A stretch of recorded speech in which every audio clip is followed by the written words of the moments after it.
Now, sometimes negativity can be a good thing and we need it in our lives. But generally, when we keep consuming our lives with negative thoughts, when we don't give a flip about ourselves, others, relationships, etc., and we let that negativity permeate our lives, we are becoming a visionary arsonist to it. Welcome to the Passion Struck Podcast.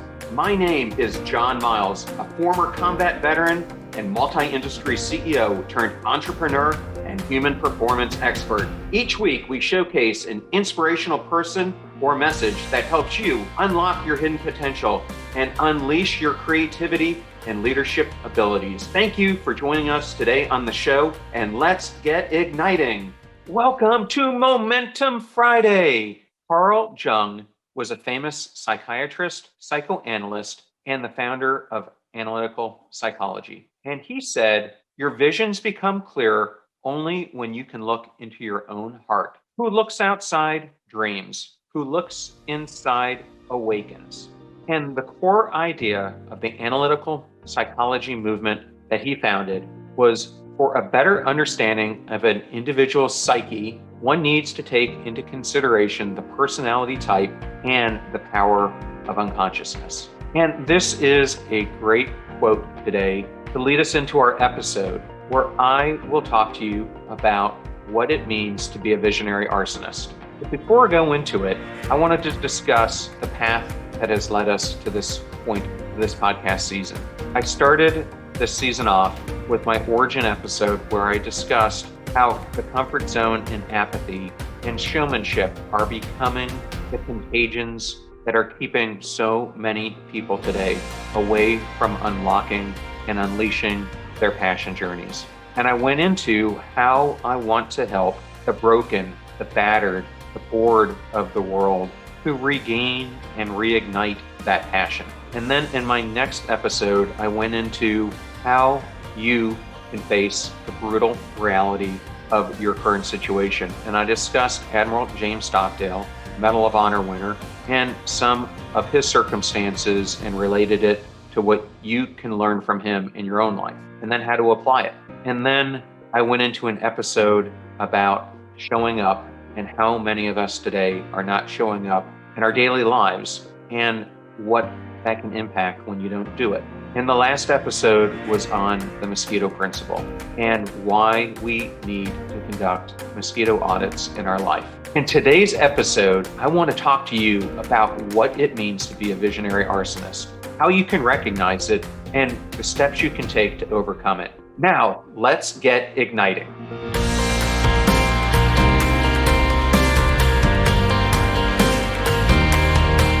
How many of us come up with these great ideas, these futuristic dreams, these momentum journeys that we start only to see that they get stopped in midstream or redirected or halted altogether? And why does that continually happen to so many of us? Well, let me talk about this through the lens of a story. I once worked for a company called Catalina Marketing, and Catalina at one time was one of the fastest growing companies in the world. And they provided personalized digital advertising in the form of an advertisement or coupon that you would get at the register. And for years, their product stood out in the CPG, consumer package world, more than anyone else's because of the readership and results that it derived. But along the way, the company failed to reinvent itself and instead relied on internal manual processes and antiquated systems to get things done in a world that was becoming more and more digital. And then a competitor emerged called Coupons Inc. And that competitor took the whole concept that Catalina had and started to take it into the digital world. Well, during that time, we had a CEO who was brought on board to help revive the company. And he had a great resume. He came from Procter & Gamble, one of the top CPG companies, and one of the places many, many, many leaders have started their career because of the way it ingrained leadership and taught its employees how to be visionaries. And he was responsible for some of the biggest product launches in Procter & Gamble's history. So I was very excited when he joined the company because I thought we had a champion who was going to take us to the next level. And we came up with a roadmap that would get us out of the accidental architecture that had been built over the past 15 to 20 years that was powering the company and could create a new platform we were calling Catalina One that would give us the power to not only make our promotions digital, but even have more underlying worth from the data we were extracting. But after a while, he started to become known as the elevator CEO. What do I mean by that? Well, as we would come up with new initiatives, suddenly these initiatives would get stopped or redirected or changed or restarted again, or we were told one thing's the next number one priority, then 48 hours later, it shifted to this is the next priority, and then shifted back to why haven't you been working on that other initiative, to the healthcare team needs your time, why aren't you focusing there, to shifting it here and there. And what I discovered was that the last person who caught his ear on the way up or down that elevator would influence his mindset, and he would come in and arson the very ideas that we were trying to implement to take us from point A to point Z on the roadmap. And it had such a disastrous impact because it cost time, it cost energy, it cost motivation, it cost, the confidence that not only the employees had with him, but the board had with him. And more importantly, the confidence that our customers, CPG companies, pharmacies, big box retailers, grocery retailers had in us and our ability to not only catch up, but beat this new competitor who had arisen. And how many times have we seen something like that happen? I can count so many times in my career that I've seen a similar pattern emerge. It happened at Lowe's when I worked there. We had 300 or more different projects that were underway. And I've told this story before, but I just remember one day when I took over the software development organization and I asked one of my peers in the business what he thought was the biggest issue that was facing the success of not only the technology organization, but the success of the company. And he said, John, we are absolutely awesome at building solutions that by the time they hit production are absolutely obsolete. And it was a huge awakening call for me. And so when I went in to do the deep analysis of what was going on, I found that we were being visionary arsonists to our own success. We would take these projects and programs, multi-million dollar initiatives that started out as having such a positive and profound impact, not only on Lowe's, but on the way we served our customers, and even more so in cases how we were going to change the entire retail industry as a whole, only to find that we would go into the monthly or bi-monthly executive steering committees or go up in front of the CEO and the senior executive team and have these projects and programs changed repeatedly and exhaustively to their detriment. Scope would be added. Scope would be taken out. Things would change in direction because of a trend that people would see in the marketplace. We would swap vendors midstream who were providing the solution.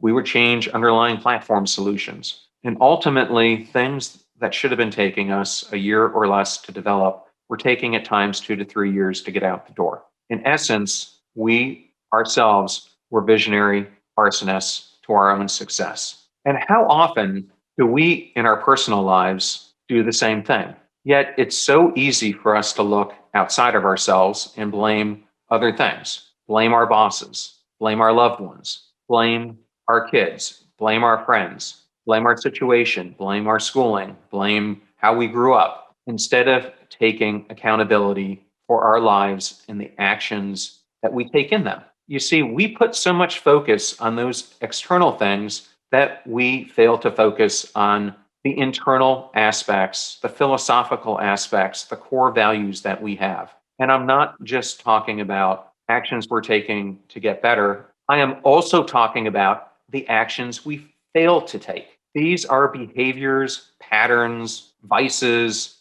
obstructions, fears, whatever you want to call them, that exist in our lives today. And when we know that they're there, because All of us know when the things that are there that are bothering us. Maybe it's our thoughts when we look in the mirror about our own body image, about how we appear and how disappointed we are in ourselves. Or maybe it's that we feel we're drinking too much, yet we don't do anything about it. We're taking too much weed or whatever it is, and we're not dealing with that fact. Or maybe, like the last episode, it was those mosquitoes that keep lurking around us, but we don't do anything about it. Or maybe it's the fact that brutal reality is sitting right there in front of your face, and yet you're failing to act on it. All of those are example of being a visionary arsonist in your own life. And the other side of it is when you do start to take actions, the way that you blow up that vision midstream. You do that by trying to change direction without giving the direction you're taking a chance to work out. You do that by shifting focus. You do that by trying to multitask on too many different things that you lose focus on the main thing. You do that by focusing on what is urgent versus what is important. An episode I covered around the idea of showing up and how we aren't showing up today because we are so focused on what is urgent, we forget what is important. And this is something I covered in a recent episode where I discussed how Matthew McConaughey showed up. If you haven't listened to it, it's a great one. And I go into this point in much more detail. But the bottom line is, and how often do we in our personal lives do the same thing? Yet it's so easy for us to look outside of ourselves and blame other things, blame our bosses, blame our loved ones, blame our kids, blame our friends, blame our situation, blame our schooling, blame how we grew up. I set a goal for myself. And then I find at the end of the day, I have only gotten maybe one thing I wanted to done, but I've completed 6 or 7 other tasks that weren't necessarily important, but at the time they seemed urgent. And if you keep catching yourself in that pattern, you'll realize that you're being a visionary arsonist to keeping the main thing in your life, and that you need to make a more conscious effort to focus on those daily inputs that are getting you closer to your passion journey goal. Did you know that Forbes magazine recently cited that 70% of individuals who do personal development, masterminds, and one-on-one coaching benefited from better work performance, increased communication skills, and overall better relationships? And we at Passion Struck are obsessed with self-development, coaching, and mentorship. That is why we've created a free resource to help you unlock your hidden potential. Because people doing great things in business and life are just like you, only they've had a coach along the way. And we've got that covered too. Let us show you the systems and frameworks that we teach growth-minded individuals to help them step into their sharp edges, execute on their passion journeys, and get predictable results time and time again. Go to passionstruck.com/coaching right now and let's get igniting. Another way that you could becoming a visionary arsonist is by recognizing when you are making negative thoughts become your reality about where you are and where you want to go. Now, sometimes negativity can be a good thing and we need it in our lives, but generally when we keep consuming our lives with negative thoughts, when we don't give a flip about ourselves, others, relationships, etc., and we let that negativity permeate our lives, we are becoming a visionary arsonist to it. Another way you can recognize this, and I cover it in the Passion Struck framework, which you can download off the website, is we fail to reach the zone of optimal anxiety. And what we end up doing is we arson ourselves because we either don't allow enough anxiety into our lives, which doesn't create the burning desire to do more, or we allow ourselves to have so much anxiety that it starts causing us to lose our hair, to lose our focus, to not be able to sleep, to not be the best person we can be. So one of the most important things that you can achieve, and I'm going to cover this in a future podcast in detail, is achieving the state of optimal anxiety. And when you find yourself on either side of those curves, you realize that you're becoming a visionary arsonist. And lastly, I would say it's when you keep doing a task and have this goal set out, And then you see something shiny on the outside and you change directions. Or you talk to a friend who doesn't really understand where you're trying to go with your passion journey, and they give you a bit of advice. And instead of just like processing it through, you change directions and try something new.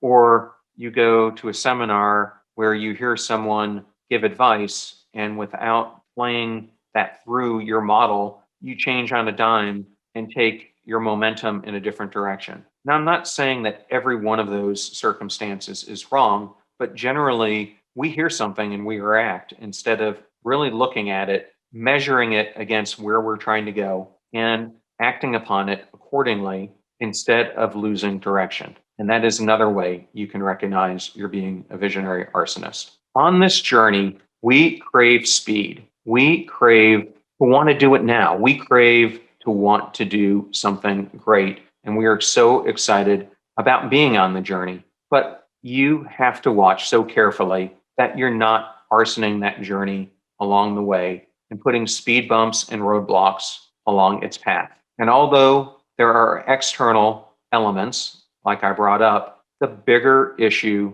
that we face is ourselves. We can become a visionary arsonist in our own lives tenfold what those external forces do.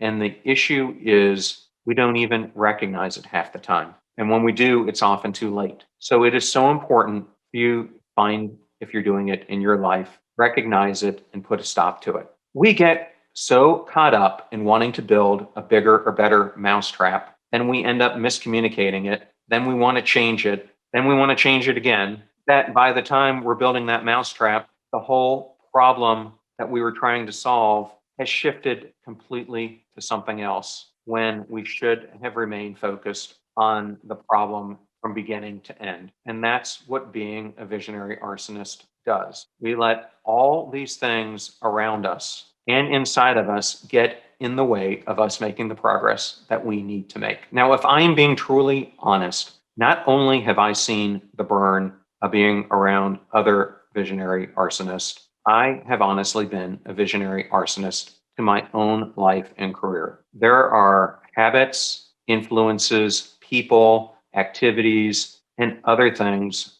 that I have done along the way that when I look back, I realize how much I have arsoned my own career and missed life-changing opportunities as a result. And so I'm not trying to stand here on my high horse or on this pedal looking down on you, because I have been where every listener on this podcast has been. And I've made these mistakes myself. And I've made them in my own life, and I've made them in businesses I've run or in teams that I've led. The importance is to recognize when they're happening and to do something about it before it becomes too late. A lifetime of leadership and entrepreneurial experience has taught me a large number of things. It's taught me many successes, but it has also taught me many failures and much adversity along the path to becoming who I am today. And I know that the role of visionary leadership is a double-edged sword. And let me give you an example of this. It is so easy to see how middle managers in any company can make or break that entity. How often have we seen something passed down in a company, a directive, an initiative that starts with the CEO and that executive team, gets passed down from that direct report down to the next level, and then down to the team that actually needs to accomplish it? And so often what I have seen is that that leader who's in that spot, instead of taking that initiative, conveying it with gusto, purpose, passion, and getting it done, treats it as their own personal idea or personal vendetta or personal project, instead of treating it in the way it should be and the intent it should be. And when they do that, they sabotage that initiative because they're inflicting their own self-ego instead of being selfish in their actions that they're taking around it. A great example of this is a customer support center. So in my mind, the customer support agent is one of the most important positions that you can possibly have because they touch the customer every single day. And I can tell you, it's not the headquarters building that changes how we as customers view a company. It's by going into the store, going into the storefront, or talking to someone in the form of this customer call center. So if that customer agent realizes that the impact that they're making has a direct impact and result on customer satisfaction, on repeat sales, and on their own prosperity, they're going to do so much better a job because they realize that they are making a difference. I've always called it line of sight leadership. However, if their middle manager, let's just use that term for it, fails to give them the instructions and that alignment, fails to be that gardener leader who really is there to empower them, to boost them up, and to make them realize how their job matters, I guarantee you they're going to have a different interaction with the customer, and the entire company gets hurt by that one action. The same thing happens to you in your own personal life when you lose direction, when you don't take care of stopping the things that are hindering your passion journey, when you let these outside influences continue instead of putting them down. You are a visionary arsonist in your own life. When we don't keep the main thing in our lives, we become visionary arsonists. But through this podcast today, I hope that I have explained it well enough that you can now recognize it and know what to do about it. Take control of your life, drive your passion journey, execute on it, and don't allow yourself to fall into the trap of being a visionary arsonist. Thank you so much for spending time with me today on the Passion Struck podcast. And I hope that my message on being a visionary arsonist resonated with you and that you can apply these lessons to your life. I have 2 great episodes coming up. One in the near future is going to be a personal message like I did today on the importance of a mentor or guide in your life and why that can have such a profound impact on expediting your passion journey. And I have an important interview I do with Canadian Ironman and ultra distance runner Cindy Hooper, who talks about her abilities, passion, and courage to face pancreatic cancer dead on, survive it, and flourish from it 8 years later. You are absolutely not going to want to miss that podcast. I can guarantee it. Thank you for spending time with me today, and let's get igniting. Thank you so much for joining us. The purpose of our show is to make passion go viral. And we do that by sharing with you the knowledge and skills that you need to unlock your hidden potential. If you want to hear more, please subscribe to the Passion Struck podcast on Spotify, iTunes, Stitcher, or wherever you listen to your podcasts at. And if you absolutely love this episode, we'd appreciate a 5-star rating on iTunes and you sharing it with 3 of your most growth-minded friends so they can post it as well to their social accounts and help us grow our Passion Struck community. If you'd like to learn more about the show and our mission, you can go to passionstruck.com where you can sign up for our newsletter, look at our tools, and also download the show notes for today's episode. Additionally, you can listen to us every Tuesday and Friday for even more inspiring content. And remember, make a choice, work hard, and step into your sharp edges. Thank you again for joining us.